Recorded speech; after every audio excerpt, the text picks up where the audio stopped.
Assalamualaikum warahmatullahi wabarakatuh. Sekarang kita masuk ke konflik di benua Afrika. Sebelumnya, Afrika itu merupakan bekas jajahan dari negara-negara Eropa. Bahkan bangsa Eropa sudah menjadikan Afrika sebagai kuetat orang Eropa.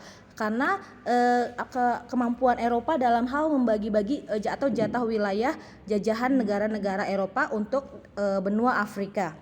Oke, kita masuk di konflik yang pertama, yaitu konflik di Tunisia.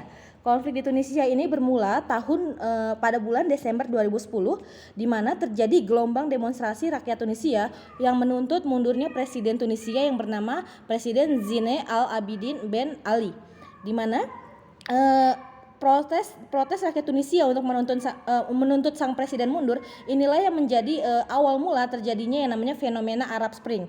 Yang kemarin sudah Ibu jelaskan tentang Arab Spring ya, yaitu di mana peristiwa di mana beberapa negara-negara yang ada di Timur Tengah ini menuntut kepada agar presidennya turun dari tahtanya.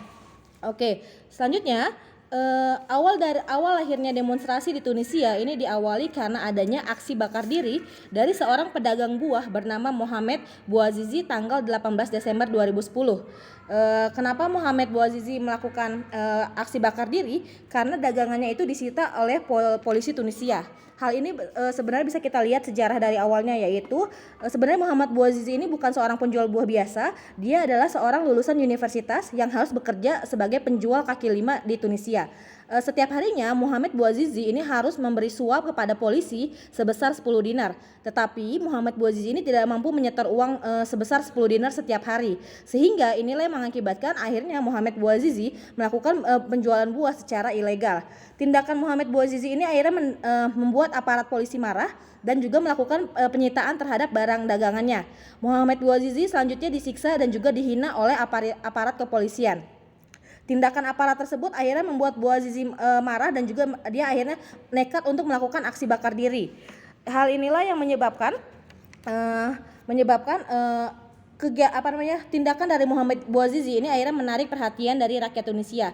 Sehari setelah protes Mohamed Bouazizi, tepatnya tanggal 19 Desember 2010, rakyat Tunisia ini melakukan aksi protes kepada pemerintah sepanjang 2 bulan yang berlangsung sampai tanggal 27 Januari 2011. Jadi mereka protes dari 19 Desember 2010 sampai 27 Januari 2011. Gelombang protes secara besar-besaran ini dilakukan oleh golongan miskin, pengangguran dan juga cendekiawan. Bahkan golongan terpelajar pun ikut melakukan protes terhadap pemerintah.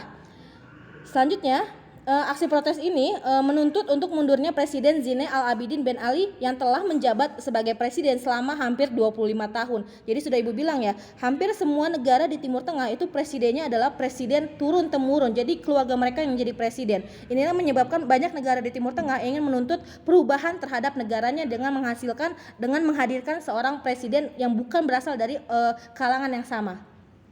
Oke, selanjutnya di bawah pemerintahan Zine Al-Abidine Ben Ali, keadaan sosial ekonomi di Tunisia juga tidak berkembang dengan baik. Hal ini terjadi karena apa? Karena pada masa pemerintahan presiden tersebut terjadi berbagai pelanggaran dan juga permasalahan sosial di Tunisia. Permasalahan pada masa pemerintahan Presiden Zine Al-Abidine ini terjadi, contohnya adalah yang pertama, adanya pelanggaran hak asasi manusia seperti terjadi kekerasan fisik. Yang kedua, adanya pembungkaman media pers dan juga kebebasan berpendapat. Yang ketiga, angka pengangguran dan kemiskinan yang tinggi. Yang keempat, aktivitas politik rakyat sipil dibatasi. Yang kelima, korupsi, kolusi dan juga nepotisme ini terjadi di berbagai jenjang pemerintahan. Kebijakan Presiden Zine Al-Abidine untuk masyarakat yang beragama Islam ini juga menjadi salah satu pemicu adanya demonstrasi di Tunisia. Karena di sini Presiden Zine Al-Abidine membuat kebijakan yang pertama, melarang perempuan muslim untuk mengenakan jilbab saat bekerja di kantor dan juga dalam foto kartu tanda penduduk.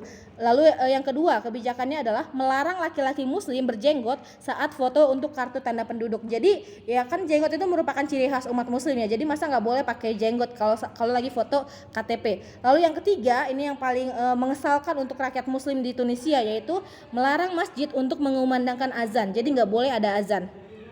Akhirnya terjadilah revolusi. Nah, revolusi atau gelombang protes rakyat Tunisia ini disebut dengan revolusi Melati. Jadi sepanjang dari tanggal 19 Desember sampai tanggal 27 sampai tanggal 27 Januari ini disebut dengan Revolusi Melati. Akhirnya tanggal 14 Januari 2011 Presiden Zainal Abidin Ben Ali berhasil dipaksa mundur dari jabatannya. Ada dua alasan kenapa Presiden Zainal Abidin Ben Ali ini akhirnya mundur dari jabatannya. Yang pertama, adanya gerakan massa di Tunisia ini yang semakin besar. Jadi bahkan bukan cuma beberapa golongan, bahkan hampir seluruh unsur golongan masyarakat seperti dokter, pengacara dan juga mahasiswa ini ikut turun ke jalan untuk menyuarakan turunnya Presiden Zainal Abidin Ben Ali. Di mana para demonstran yang turun ke jalan ini merupakan simbol solidaritas atas meninggalnya Mohamed Bouazizi. Di tengah kepungan para demonstran, akhirnya sang presiden ini menyadari bahwa kekuasaannya sudah berlangsung seperempat abad atau 25 tahun ini, dia merasa kayaknya kekuasaannya sudah berakhir di situ karena sudah banyak orang yang ingin dia turun. Akhirnya presiden ini mengasihkan diri beserta keluarganya ke luar negeri. Karena apa? Karena ini kayaknya merupakan keputusan yang paling rasional. Jadi kalau dia bertahan di sana, kayaknya dia nggak akan bisa selamat. Jadi makanya dengan pikiran yang rasional di sini Presiden Zainal Abidin Ben Ali beserta keluarganya memutuskan untuk melarikan diri ke luar negeri.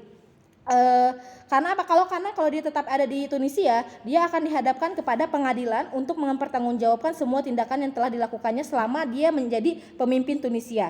Keputusan tersebut diambil juga untuk menghindari amukan rakyat Tunisia yang kecewa atas kepemimpinannya. Alasan kedua kenapa Presiden Zainal Abidin ini mau memutuskan untuk mundur dari kursi kepresidenan, karena dukungan Amerika Serikat dan sekutu tidak segera datang pada masa krisis. Jadi kan di sini Tunisia dekat dengan negara Amerika dan juga Eropa, tapi ternyata ketika dia lagi krisis justru bantuan tidak segera datang. Jadi di saat dia sedang membutuhkan bantuan Amerika untuk membubarkan aksi demonstrasi rakyat Tunisia, justru Amerika seperti membiarkan Zainal Abidin ini untuk menghadapi demonstrasi sendirian. Bahkan Prancis yang sebenarnya temenan sama dia tidak bersedia memberikan suaka politik, sehingga Zainal Abidin yang tadinya ingin melarikan diri ke Prancis itu ditolak sama Prancis, hingga akhirnya Zainal Abidin ini melarikan diri ke Arab Saudi. Nah, sebenarnya ada alasan sih kenapa Amerika tidak mendukung atau tidak membantu Tunisia, karena pada saat itu Amerika berada di bawah pimpinan Barack Obama, di mana Barack Obama justru bisa dibilang ya termasuk salah satu presiden yang membawa keadilan. Jadi dia memang menentang sekali dengan pemerintahan otoriternya Zainal Abidin. Jadi Obama di sini menyambut positif gerakan protes pada demonstran. Jadi dengan tidak adanya dukungan dari negara barat terutama Amerika Serikat, ini menyebabkan akhirnya Tunisia tidak mempunyai suplai minyak yang dibutuhkan Amerika Serikat. Jadi bisa dibilang karena ditolak untuk diberikan bantuan oleh Amerika Serikat, lalu ditolak untuk mendapatkan suaka politik dari Prancis, inilah menyebabkan akhirnya Presiden Zainal Abidin berpikir secara rasional untuk ya udah dia mundur aja daripada dia bertahan tapi dia malah nanti diadili oleh masyarakat. Lalu selanjutnya setelah mundur tanggal 14 Januari 2011, akhirnya masyarakat Tunisia ini membentuk yang namanya Majelis Nasional sebagai lembaga pemerintahan yang baru dengan Moncef Marzouki sebagai presiden Tunisia sementara. Dia menjadi presiden Tunisia sementara ini sebelum adanya pemilu. Awal 2014 Majelis Nasional akhirnya membentuk pemerintahan republik sebagai bentuk upaya demokratisasi. Dan Majelis Nasional ini akhirnya berhasil melakukan pemilu pertama yang bebas di Tunisia bulan Desember 2014. Jadi kira-kira cukup waktunya 11 bulan atau hampir 1 tahun, akhirnya berhasil melakukan pemilu untuk pertama kalinya. Dalam pemilu tersebut dimenangkan oleh Beji Caid Essebsi, di mana Beji Caid Essebsi berhasil mengalahkan Moncef Marzouki yang dijadikan sebagai presiden Tunisia sementara. Oke, itu untuk Tunisia. Sekarang kita ke konflik di Mesir. Oke, di Mesir sebenarnya sejak sampai tahun 1922 Mesir ini merupakan salah satu daerah persemakmuran Inggris. Jadi termasuk salah satu bagian dari Commonwealth-nya Inggris. Mesir baru benar-benar merdeka itu tanggal 18 Juni tahun 1952. Setelah rakyat Mesir berhasil melakukan kudeta terhadap pemerintahan Inggris. Jadi maksudnya negara persemakmuran itu adalah ya Mesir boleh punya negara, Mesir berdiri sebagai sebuah negara tapi berada di bawah kendali Inggris. Nah, baru benar-benar merdeka tidak berada di bawah kendali Inggris itu tanggal 18 Juni 1952. Setelah mereka melakukan kudeta terhadap pemerintah Inggris. Mesir selanjutnya dipimpin oleh Muhammad Najib, di mana setelah itu digantikan oleh Gamal Abdel Nasser, lalu digantikan oleh Anwar Sadat, lalu yang terakhir adalah Muhammad Husni Mubarak. Jadi urutannya setelah Mesir merdeka ada pertama Muhammad Najib, lalu selanjutnya Gamal Abdel Nasser, lalu Anwar Sadat, dan terakhir adalah Muhammad Husni Mubarak. Pada masa pemerintahan Husni Mubarak inilah terjadi berbagai masalah di Mesir. Hal ini dikarenakan Mubarak ini menjalankan pemerintahan secara otoriter. Kenapa dia otoriter? Karena dia berkeinginan untuk mencegah berkembangnya lawan politik, teroris, dan juga gerakan Islam fundamental. Husni Mubarak juga melakukan yang namanya kegiatan korupsi untuk memperkaya dirinya dan keluarganya. Tahun 1967 terjadi perang 6 hari di Mesir, di mana Husni Mubarak ini akhirnya memberlakukan undang-undang keadaan darurat di Mesir. Undang-undang ini akhirnya memperbesar kekuasaan polisi, menangguhkan hak konstitusional warga negara, dan juga melegalkan sensor. Berbagai kebijakan tersebut akhirnya makin memperkeruh keadaan Mesir karena seperti nggak ada lagi kebebasan di Mesir. Tanggal 25 Januari 2011, rakyat Mesir akhirnya menggelar demonstrasi di Kairo untuk menuntut Husni Mubarak mundur dari kekuasaannya. Aksi demo ini dikenal dengan nama Yaumul Ghadab atau Hari Mundur dari atau Hari Kemarahan. Jadi disebut dengan Yaumul Ghadab atau Hari Kemarahan. Dalam aksi tersebut 4 pengunjuk rasa tewas dan mengakibatkan terlibat bentrokan dengan aparat keamanan. Setelah aksi Yaumul Ghadab ini muncullah aksi-aksi lanjutan yang menuntut Husni Mubarak untuk segera mundur dari kursi kepresidenan. Lalu mereka para demonstran ini kembali melakukan demonstrasi yang berpusat di Tahrir Square di Kairo. Jadi salah satu tempat yang menjadi saksi perjuangan rakyat Mesir untuk menuntut mundur Husni Mubarak itu adalah daerah yang bernama Tahrir Square.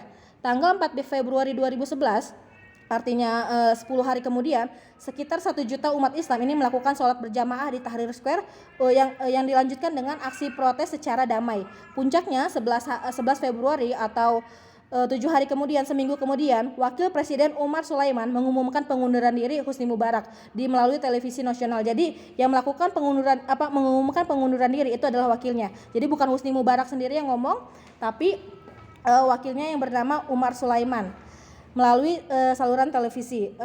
Seluruh kewenangan presiden untuk sementara waktu dilimpahkan kepada Dewan Militer sampai terbentuknya pemerintahan baru melalui pemilu.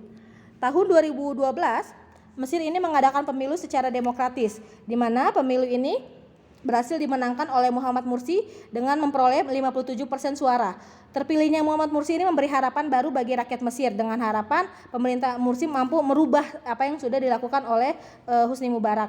Tapi ternyata pemerintah Mursi belum mampu mengangkat perekonomian Mesir. Bahkan investasi asing pun tidak segera datang. Sektor wisata yang menjadi tulang punggung perekonomian Mesir pun akhirnya tidak kunjung pulih. Harga bahan makanan, bahan bakar, dan juga komoditas lain semakin naik.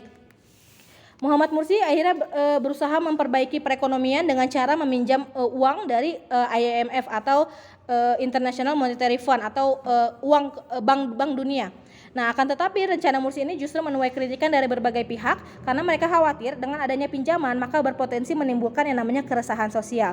Karena apa? Karena Mesir memiliki sumber daya alam yang melimpah seperti minyak bumi, gas alam, emas, dan yang dapat dijadikan pemasukan negara. Jadi kenapa mesti minjem? Nanti kalau diminjem, kalau tidak bisa membayar malah nanti hasil buminya malah diambil oleh bangsa lain. Mesir akhirnya mengalami krisis politik, di mana krisis politik di Mesir terjadi ke tanggal 22 November 2012 ketika Muhammad Mursi mengeluarkan dekret yang membatasi kekuasaan kehakiman. Muhammad Mursi memecat jaksa agung sehingga semua keputusan presiden ini kebal dari gugatan hukum. Jadi karena jaksa agungnya dipecat, akhirnya semua keputusan presiden itu nggak boleh ada yang melarang atau harus dilaksanakan. 1 bulan setelahnya keluarlah dekret tersebut di mana Muhammad Mursi menggelar referendum untuk mengesahkan konstitusi baru di Mesir. Dengan adanya dekret dan juga referendum yang dikeluarkan oleh Muhammad Mursi, maka ini menyebabkan Muhammad Mursi ini dianggap berupaya untuk memperkuat kekuasaannya. Selain itu, Muhammad Mursi juga dianggap terlalu banyak memberikan posisi penting pada golongan Ikhwanul Muslimin di parlemen. Ikhwanul Muslimin itu adalah salah satu kelompok muslim terbesar di Mesir ya. Faktor monopoli kekuasaan oleh Ikhwanul Muslimin tersebutlah yang mengakibatkan akhirnya Muhammad Mursi dijatuhkan dari kekuasaannya. Tanggal 31 Juli 2013, Muhammad Mursi resmi dikudeta oleh militer Mesir dan peristiwa kudeta ini akhirnya menjadikan Jenderal Abdel Fattah al-Sisi yang dilakukan oleh Jenderal Abdel Fattah al-Sisi, Panglima Angkatan Bersenjata Mesir untuk mengambil alih kepemimpinan. Oke, untuk krisis Mesir ini yang harus kita cermati ya, krisis Mesir ini kenapa bisa atau Arab Spring, fenomena Arab Spring ini kenapa bisa terjadi secara bersamaan, setiap daerah negara-negara di Timur Tengah berusaha menjatuhkan pemimpinnya. Hal ini karena adanya kekuatan media sosial seperti Twitter, Facebook dan YouTube. Ini dijadikan sebagai wadah untuk menggalang kekuatan untuk melakukan perlawanan politik yang dilakukan di Tunisia tahun 2010. Jadi Mesir juga berhasil menumbangkan pemerintahan Husni Mubarak juga melalui kekuatan media sosial. Jadi dia meminta dukungan internasional lewat media sosial. Aksi protes tersebut akhirnya menginspirasi rakyat di negara-negara lain seperti Libya, Tunisia dan lain sebagainya untuk menggunakan media sosial seperti Facebook, Twitter dan YouTube untuk menggalang massa. Atau lalu selanjutnya demonstrasi di Mesir ini juga meminta bantuan juga dari media sosial. Media sosial digunakan untuk mengabarkan kondisi yang terjadi di Mesir seperti tindakan kasar kepolisian Mesir kepada demonstran dan peristiwa penembakan water cannon kepada pengunjuk rasa yang sedang sholat berjamaah di jalan. Jadi benar-benar kekuatan media sosial itu memang sangat kuat ya. Jadi kalau ada orang yang atau ada aparat yang melakukan kejahatan itu bisa langsung tersebar bahkan ke seluruh dunia. Awalnya peristiwa Mesir ini mendapat perhatian penduduk dunia karena warga Mesir melakukan kira-kira 2.300 tweet di Twitter dengan hashtag yaitu Januari 25, di mana akhirnya yang tadinya warga Mesir hanya membuat tweet sebanyak 2.300 ini naik menjadi 130.000 tweet seminggu menjelang Husni Mubarak mundur dari jabatannya. Jadi ini benar-benar kekuatan dari sosial media yang akhirnya membuka mata dunia atau membantu Mesir untuk meminta bantuan dari dunia. Apa saja yang mereka lakukan di media sosial. Kalau di Facebook digunakan untuk mengatur jadwal aksi. Kalau di Twitter digunakan untuk menentukan lokasi. Kalau di YouTube digunakan untuk mengabarkan aksi protes secara live kepada seluruh dunia. Ini untuk Mesir. Sampai sini wassalamualaikum warahmatullahi wabarakatuh.